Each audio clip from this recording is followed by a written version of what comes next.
Degree లేదా BTech students కి ఒక గుడ్ న్యూస్. మన కడపలో ఉన్న లోకేష్ ఇన్ఫోటెక్ వాళ్ళు కంప్యూటర్ కోర్సెస్ కి ఏప్రిల్, మే, జూన్ వరకు సమ్మర్ స్పెషల్ కాంబో ఆఫర్స్ ని పెట్టారు. Tally, SAP, advance Excel, MS Office, Photoshop, C language, Python, digital marketing ఇలా అన్ని కోర్సెస్ వీళ్ళు మన కడపలో one and only Tally official associate partner అండి. కోర్సెస్ అండ్ ట్రైనింగ్ ఏ కాకుండా టాలీ, టీఈపీఎల్ సర్టిఫికేట్స్ ప్రొవైడ్ చేసి డిగ్రీ స్టూడెంట్స్ కి ఇంటర్న్షిప్స్ తో పాటు జాబ్ వచ్చేలా ప్లేస్మెంట్ అసిస్టెన్స్ కూడా చేస్తారు. ఇక్కడ ఇప్పటికే ఆన్లైన్ అండ్ ఆఫ్లైన్ లో మన కడపలో ఉన్న కొన్ని డిగ్రీ కాలేజెస్ లో 18,000+ స్టూడెంట్స్ ట్రైన్ అయ్యి జాబ్స్ కూడా చేస్తున్నారు. 35K+ సబ్స్క్రైబర్స్ తో Tally Lokesh channel AP and TS #1 Tally YouTube channel గా రన్ అవుతుంది. అండ్ ఆల్సో వీళ్ళ మెటీరియల్ మీకు అమెజాన్ అండ్ మీషోలో కూడా దొరుకుతాయి. వీళ్ళు టాలీ సేల్స్ తో పాటు సర్వీస్ అండ్ కస్టమైజేషన్ కూడా చేస్తారు. లొకేషన్ వచ్చేసి near Apsara circle above Indian overseas bank, Obul Reddy complex, Kadapa. Good morning, guys. Hello. Good morning, sir. Very good morning. So, previous classes level doubts nayama? Anyone, please let me confirm. Clear? Yeah. Done, guys. So ఈ రోజు నేను topic send చేస్తాను మీకు, ఓకేనా? So అవి ఒకసారి prepare అయ్యి మీరు నెక్స్ట్ క్లాసెస్ లో మీరు టీచ్ చేయాలి. Okay, done guys. So last classes లో మనం క్లియర్ గా డిస్కషన్ చేసాం. P2P ఓవర్వ్యూఆర్ థియరీ, ఓటీసీ ఓవర్వ్యూఆర్ థియరీ గురించి మనం క్లియర్ గా ఎక్స్ప్లెయిన్ చేయడం జరిగింది. Okay, so today onwards asset accounting అంటే ఏంటి, అసెట్ అకౌంటింగ్ ని మనం ఎందుకు యూజ్ చేస్తాము, ఏ పర్పస్ కోసం యూజ్ చేస్తాము అనేది కూడా క్లియర్ గా టుడే డిస్కషన్ చేద్దాం. ఓకే, ఇప్పుడు మీ పాయింట్ ఆఫ్ వ్యూలో యూజ్ చెప్పండి. అసెట్స్ మనము ఎందుకు యూజ్ చేస్తాం కంపెనీలో, అసెట్స్ కంపెనీలో మనం ఎందుకు యూజ్ చేస్తాం చెప్పండి. చెప్పండి గైస్, అసెట్స్ ని మనం కంపెనీలో ఎందుకు యూజ్ చేస్తాం?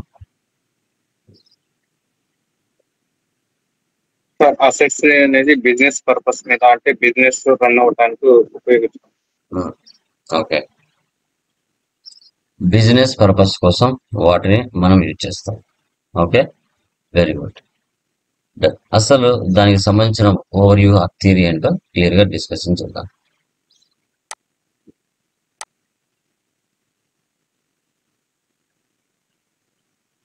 Asset accounting. Asset accounting in the SAP system is used for managing and monitoring fixed assets in financial accounting. It serves as a subsidiary ledger to the general ledger, providing detailed information on transactions involving fixed assets.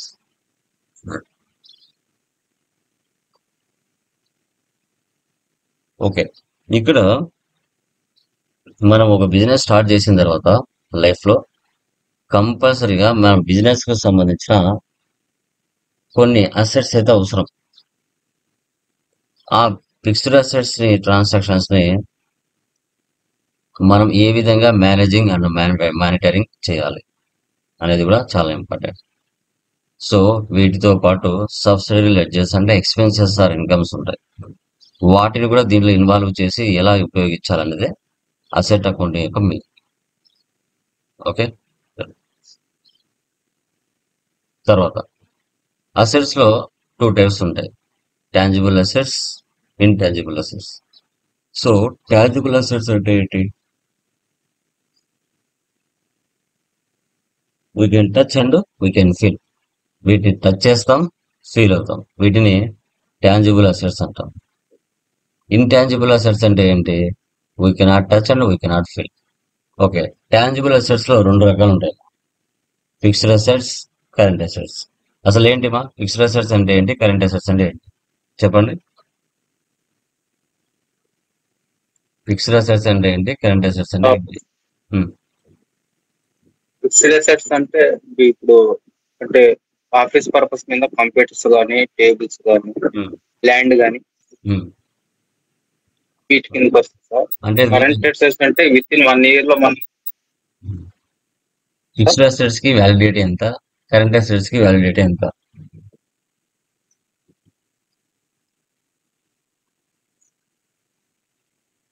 చెప్పండి. Fixed No idea, assets కి validity ఎంత, current assets కి validity ఎంత? So current fixed assets as- validate అంటే with ఒకరు చెప్పండి.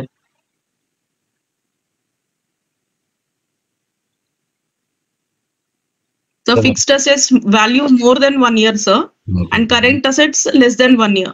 Very good.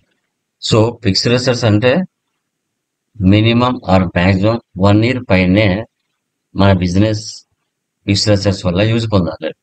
వాటిని fixed assets అని మనం చెప్పుకుంటాం.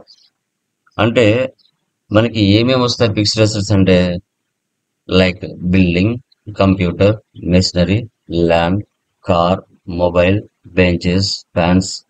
ఓకే, ఇలా మీరు చూసుకుంటే వీటిని టచ్ చేస్తాం, ఫీల్ అవుతాం. సో వీటిని ఫిక్స్డ్ అసెట్స్ అంటాం. అంటే ఈ అసెట్స్ వల్ల మన బిజినెస్ 1 సంవత్సరం పైగానే యూజ్ పొందాలి. వీటిని ఫిక్స్డ్ అసెట్స్ అని మనం చెప్పుకుంటాం. కొన్న తర్వాత మన బిజినెస్ కోసమే ఉపయోగిస్తాం. ఒక బిజినెస్ స్టార్ట్ చేయాలంటే పర్టికులర్ ప్లేస్ లో ల్యాండ్ ఉండాలి. ఆ ల్యాండ్ మీద కన్స్ట్రక్షన్ ఉండాలి. ఆ కన్స్ట్రక్షన్స్ లో మనకి మెషినరీ, ఫర్నిచర్, కంప్యూటర్స్ ఇవన్నీ కూడా ఉండాలి. ఎందుకోసం ఇవి మన ఓన్ బిజినెస్ పర్పస్ కోసం ఉపయోగిస్తాం కాబట్టి. Okay, next current assets, bills, receivables, cash, banks, shares, prepaid expenses. ఇవేంటి 6 months లోపలే రొటేషన్ జరుగుతూ ఉంటాయి. ఓకే, 6 months లోపలే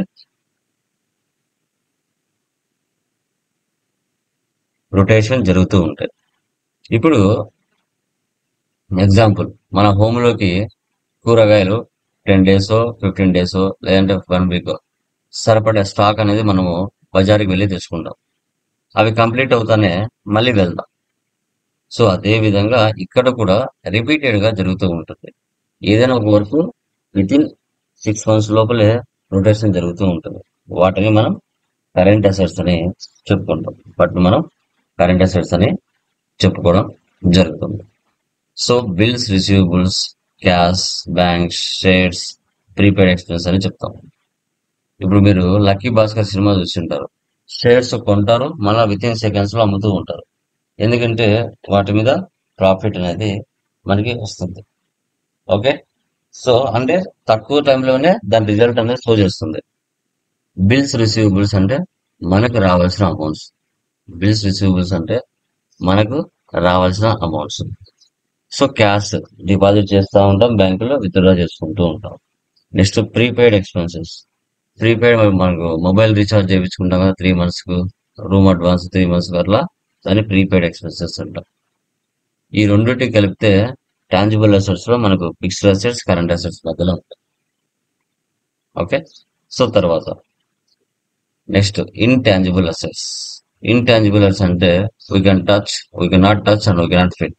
ఇవి ఫిక్సిసియస్ అసెట్స్.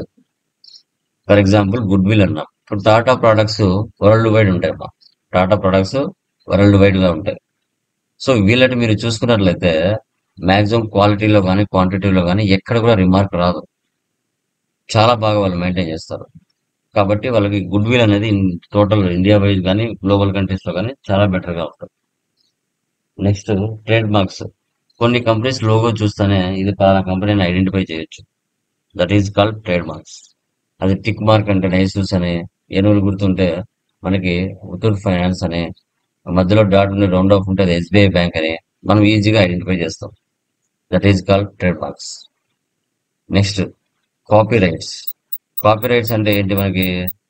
సో ఏదైనా సినిమా తీసినా, సాంగ్ రాసినా, పోయం రాసినా, ఓకే, తెలుగు నుంచి హిందీలోకి డబ్బు అవ్వాలన్నా, హిందీ నుంచి కన్నడలోకి డబ్బు అవ్వాలన్నా ఆ కాపీ రైట్స్ అనేది నిర్మాణ దగ్గర ఉంటాయి. That is called copy rights.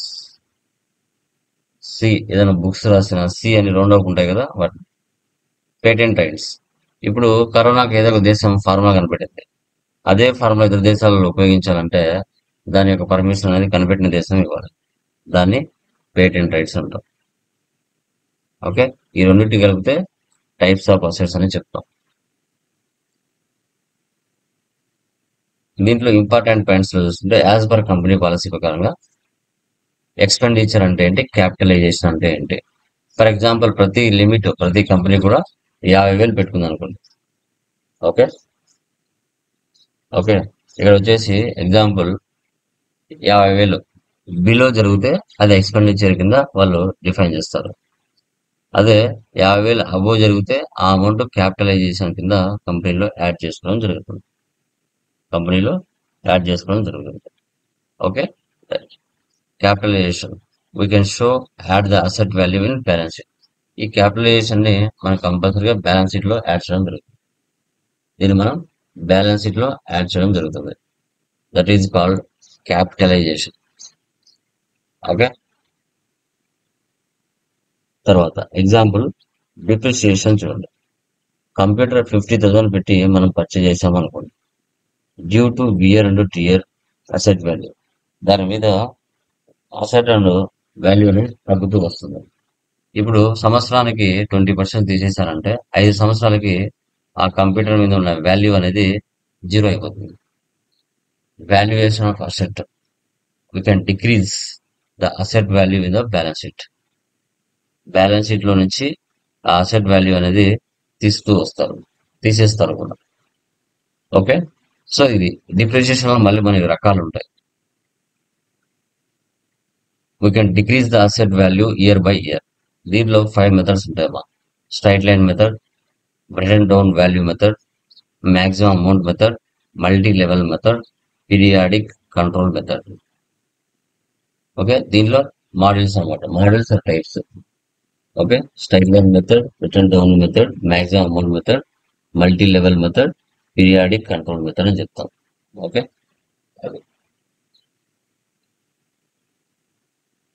So చూడండి ఎగ్జాంపుల్ స్ట్రైట్ లైన్ మెథడ్ 10%.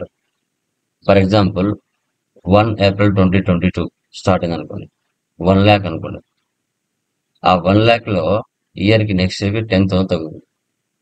తర్వాత 90,000 ఉంటుంది. ఆ 90,000 మీద మళ్ళీ 10,000 తగ్గుతుంది. మళ్ళీ 80,000 ఉంటుంది. మళ్ళీ 20,000 మీద 10,000. కంటిన్యూగా ఇయర్ మొత్తం కంపల్సరిగా ఇయర్ మనకి 10,000 కట్ అవుతుంది. That is called straight line method అంటాం. ఇయర్ సేమ్ పర్సెంటేజ్ సేమ్ వాల్యూనే కట్టేదాన్ని స్ట్రైట్ లైన్ మెథడ్ అంటాం. అదే రిటర్న్ డౌన్ వాల్యూ మెథడ్ చూసుకుంటే, సో 10 లక్షల 1 lakh ఉంది. ఫస్ట్ ఇయర్ మీద 10,000 కట్ అవుతుంది. ఆడికి 90,000 ఉంటుంది. ఆ 90,000 మీద మళ్ళీ 10,000 కట్ కాదు, 9,000 కట్ అవుతుంది. ఆడికి 81,000 ఉంటుంది. ఆ 81,000లో మళ్ళీ 10% అనుకుంటే అప్పుడు మళ్ళీ 8,000 కట్ అవుతుంది. అలా వాల్యూ వెళ్ళే కొద్దీ దాని వాల్యూ అనేది తగ్గుతూ వస్తుంది. దాన్ని రిటర్న్ డౌన్ వాల్యూ మెథడ్ అంటారు. రిటర్న్ డౌన్ వాల్యూ మెథడ్ అని చెప్పుకుంటారు. స్ట్రైట్ లైన్ మెథడ్ లో అయితే ఎవ్రీ ఇయర్ 10,000 కంపల్సరీ కట్ అవుతుంది. కానీ రిటర్న్ డౌన్ వాల్యూ మెథడ్ లో అలా ఉంటుంది. ఓకే, డిఫరెన్స్ అనేది కొంచెం కనబడుతుంది.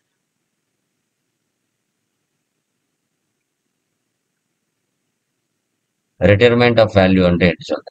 Remove the total asset value from balance sheet. ఇప్పుడు ఒక అసెట్ 50,000 పెట్టుకున్నాం, 5 ఏళ్ళకి అది వాల్యూ అనేది తగ్గుతుంది. అది బ్యాలెన్స్ షీట్ నుంచి దాని వాల్యూ కూడా తగ్గించేస్తారు. ఇప్పుడు అది కొంచెం అంతో ఇంత వర్క్ అవుతుంది అనుకుంటే కస్టమర్ కి సేల్ చేయొచ్చు. దాని మీద ప్రాఫిట్ రావచ్చు, రాకపోవచ్చు.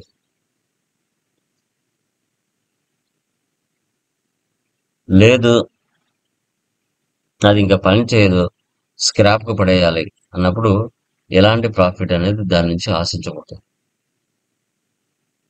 So that is called customer, like మీరు చూసుకున్నట్లయితే with customer or without customer అని చెప్తారు. Asset procurement process. Purchase asset from vendor with purchase order, without purchase order. ఏదైనా ఒక వస్తువు మనకు కావాలనుకుంటే కస్టమర్ దగ్గరికి వెళ్ళి ఆర్డర్ అయినా పెట్టుకుంటాం, లేదు అంటే వితౌట్ ఆర్డర్ తో అయినా కూడా పర్చేజ్ చేయాలి. పర్చేజ్ ఆర్డర్ క్రియేషన్ పిఓ అంటారు. MIGO ప్రాసెస్ వచ్చేసి ఇన్వాయిస్ క్రియేషన్. మీరో ప్రాసెస్ వచ్చేసి payment process. Without purchase order F-90లో దాన్ని క్రియేషన్ చేస్తాం.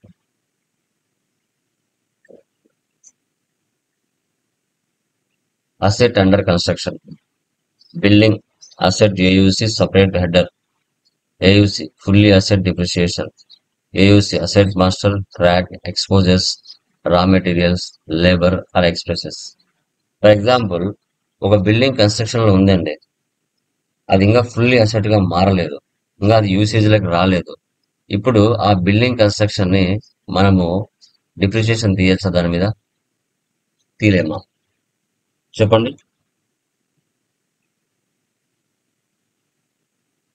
మా. ఒక బిల్డింగ్ పూర్తిగా తయారవ్వలేదు, ఇంకా దాని మీద కన్స్ట్రక్షన్ జరుగుతూ ఉంది. తీయలేము సార్. ఓకే, సో అలాంటప్పుడు అది ఫుల్ అసెట్ గా మారిందా మారలేదా? మారలేదు సార్. మారలేదు. దాని మీద డిప్రిసియేషన్ తీయచ్చా తీయకూడదా? తీయలేము సార్. తీయలేం. ఎప్పుడైతే ఒక ప్రోడక్ట్ ఫిక్స్డ్ అసెట్ పూర్తిగా తయారైపోయి యూసేజ్ లేక వచ్చినప్పుడు, మనం యూసేజ్ లేక ఆ అసెట్ యూసేజ్ లేక వచ్చినప్పుడు దాన్ని ఉపయోగిస్తాం. ఓకే, అంతే కదా. ఒక ప్రోడక్ట్ తయారవ్వాలంటే దానికి రా మెటీరియల్ కావాలి, మ్యాన్ కావాలి, పవర్ కావాలి, అంతా ఉంటారు కంపల్సరీగా. Next asset accounting posting keys. Posting keys 70 for asset debit, posting key 75 for asset credit. అది వస్తుంది.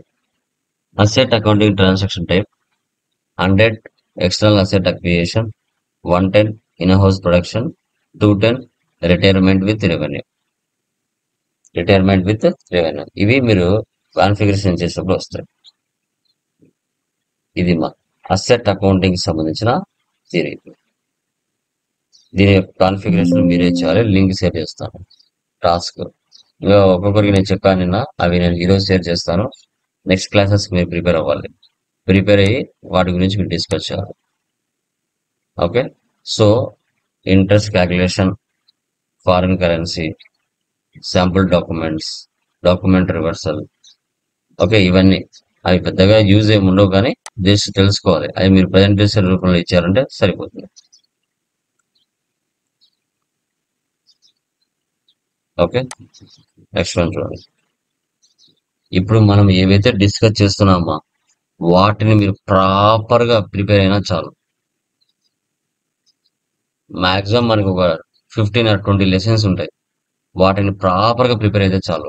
టీ కోర్సు, ఓకే, సో తర్వాత configuration steps, proper guide lines, వాటిని చాలు. కరెక్ట్ రియల్ టైమ్ లో అవసరం ఏంటి? ఇవి మాత్రమే. అకౌంట్స్ పేయబుల్, అకౌంట్స్ రిసీవబుల్స్ నేర్చుకుంటే ఇంకా super. APP automatic payment program, accounts payable, accounts receivables, వీటినే ప్రతి కంపెనీలో ఎక్కువగా యూజ్ చేస్తారు. వీటి మీద నీకు ప్రాపర్ నాలెడ్జ్ ఉంది అంటే ఈజీగా జాబ్ తెచ్చగలుగుతావు. రిమైనింగ్ ఏం అవసరం లేదు, ఎక్కువ వీటి మీదనే ఎక్కువ ఉంటాయి. TDS, GST, ఓకే, వీటి మీద.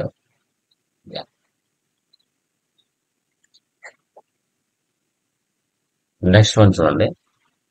కంట్రోలింగ్ అంటే ఏంటి? కంట్రోలింగ్ ని ఎందుకు యూజ్ చేస్తాం?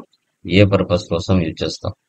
అసలు FIకి COకి డిఫరెన్స్ ఏంటి అనేది తెలుసుకుందాం. ఇక్కడ స్మాల్ డెఫినేషన్ చూడండి. SAP controlling is another important SAP model offered to an organization.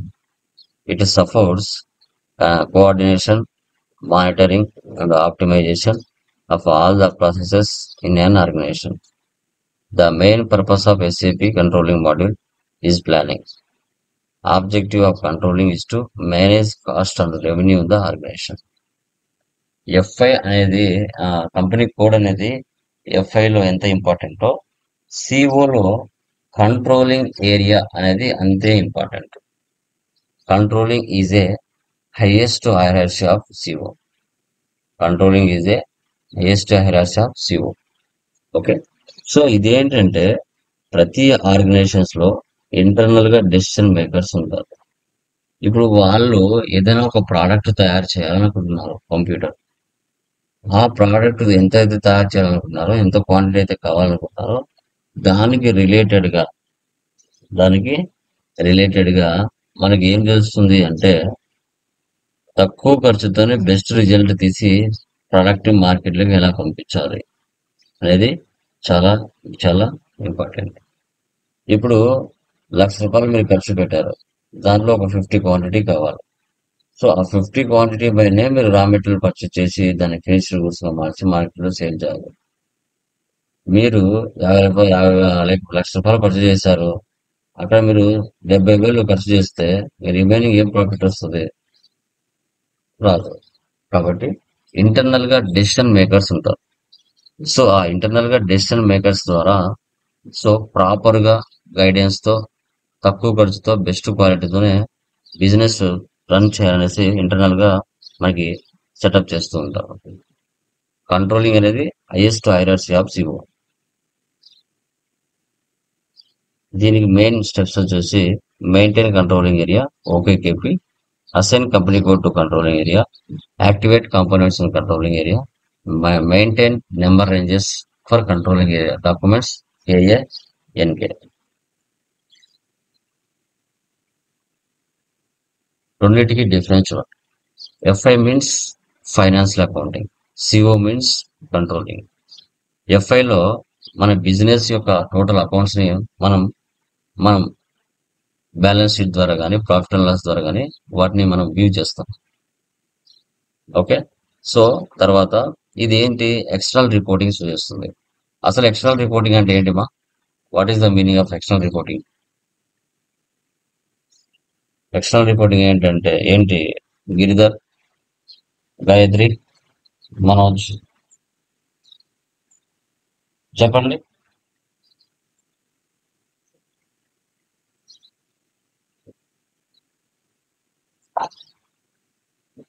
External reporting అంటే ఏంటిమా? ఇంటర్నల్ రిపోర్టింగ్ అంటే ఏంటి?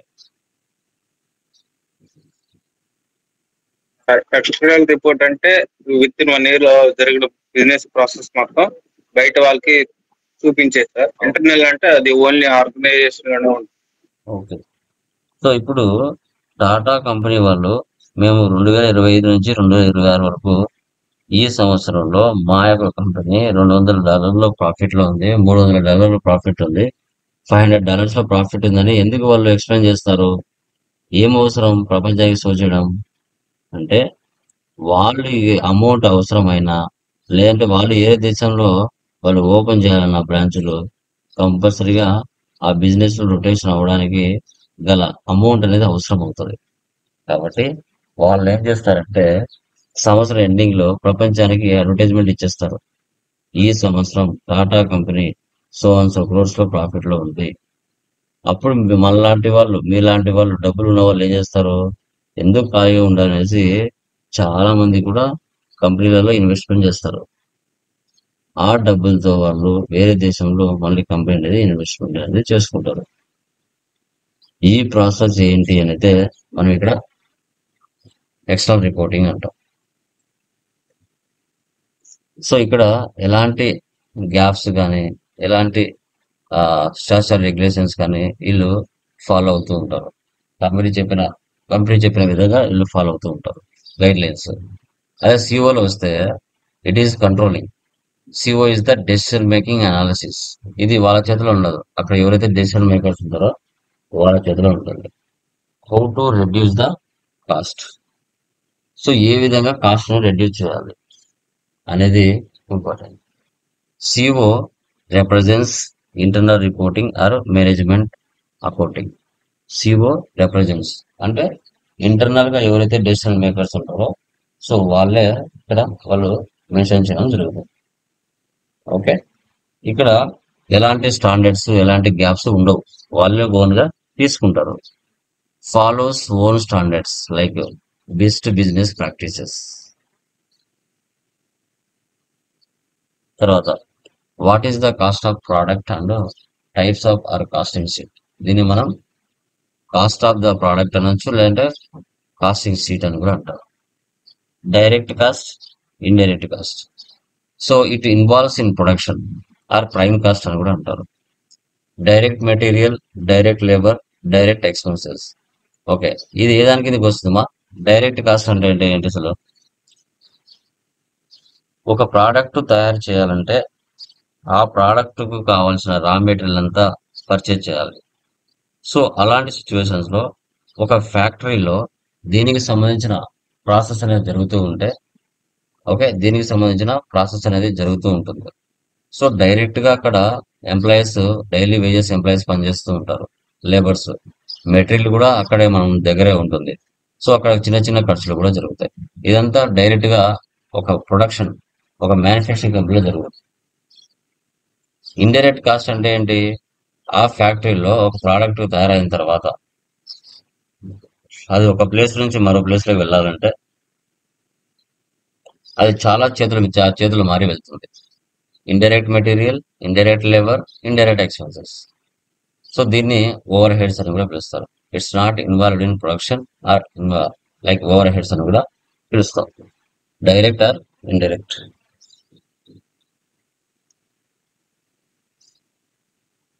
సో తర్వాత చూడండి, work cost or factory cost అంటే direct cost plus indirect cost రెండు కలిపితే దాన్ని వర్క్ కాస్ట్ లేదా ఫ్యాక్టరీ కాస్ట్ అంటారు. వర్క్ కాస్ట్ లేదా ఫ్యాక్టరీ కాస్ట్ అని చెప్తారు. కాస్ట్ ఆఫ్ ప్రొడక్షన్స్ అంటే ఏంటి? Work cost plus administration cost అంటే ఒక కంపెనీలో జరిగే expenses. Cost of production formula వచ్చేసి వర్క్ కాస్ట్ అంటే డైరెక్ట్ కాస్ట్ ప్లస్ ఇండైరెక్ట్ రెండు కలిపితే వర్క్ కాస్ట్ అంటారు. అదే కాస్ట్ ఆఫ్ ప్రొడక్షన్స్ అంటే work cost plus administration cost అంటారు. తర్వాత cost of goods sold, cost of production plus selling distribution. కంపెనీలో ఉండే సెల్లింగ్ డిస్ట్రిబ్యూషన్, దాని కాస్ట్ ఆఫ్ గూడ్స్ సోల్డ్ అంటారు. తర్వాత selling price for unit, selling price for unit, cost of goods sold plus profit, cost of goods sold plus profit.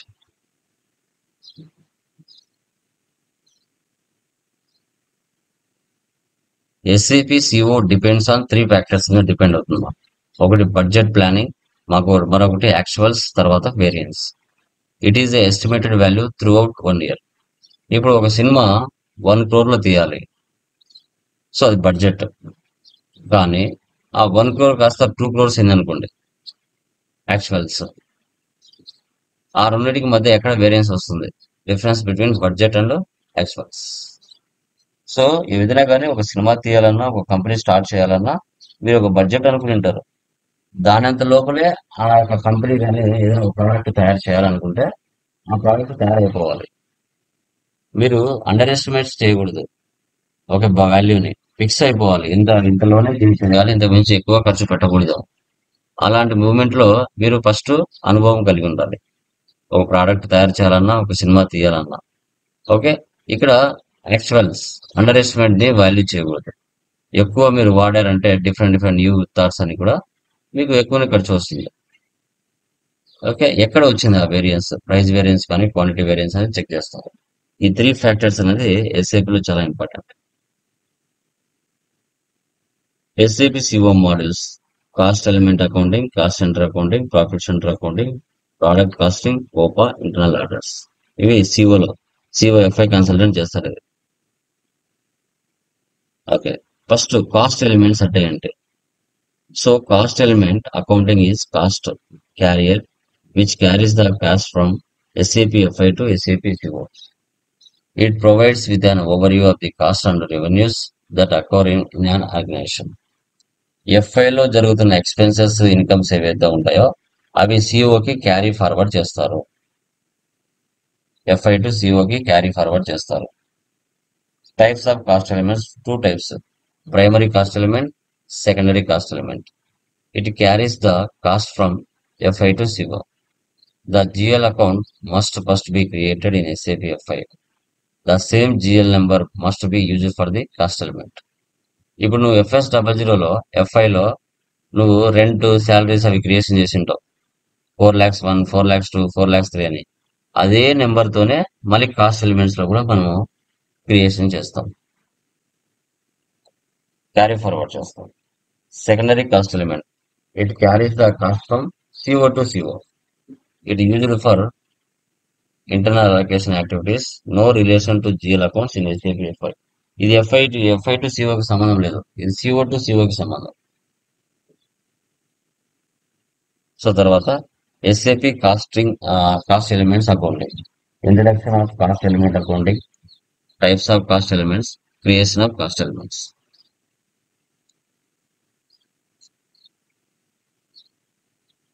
GL cost elements చూడండి. Financial accounting, controlling. Expense ఉంటాయి, incomes ఉంటాయి. Rent, salary, commission, expenses. Sales, discount received, interest received, మనకి revenue. Same దీంట్లో కూడా rent, salary, commission, sales, discount received, interest received.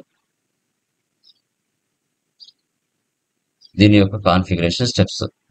Controlling area OKKP, number ranges for controlling documents KANK, maintain versions OKUQ, cost element account OKP2, creation of primary and secondary cost KA01, create batch input session OKP3, execute batch input session SM35, cost element report KA23.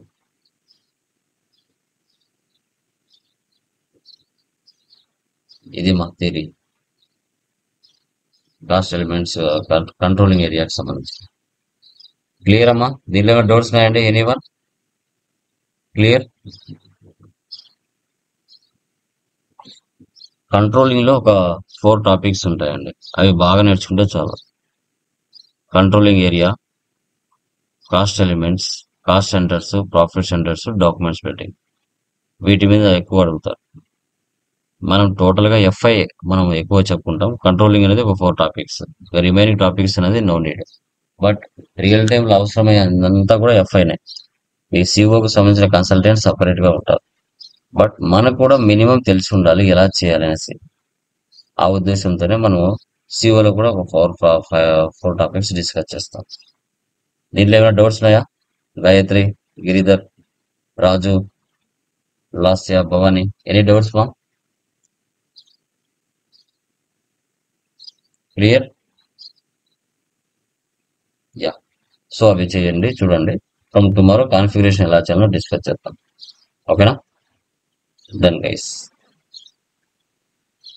Like last demo classes ఎవరైనా miss అయి ఉంటే 8 కి batch start అవుతుంది.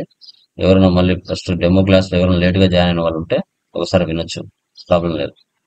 Okay, link already group లో వేశాను. Okay, job scripts లో.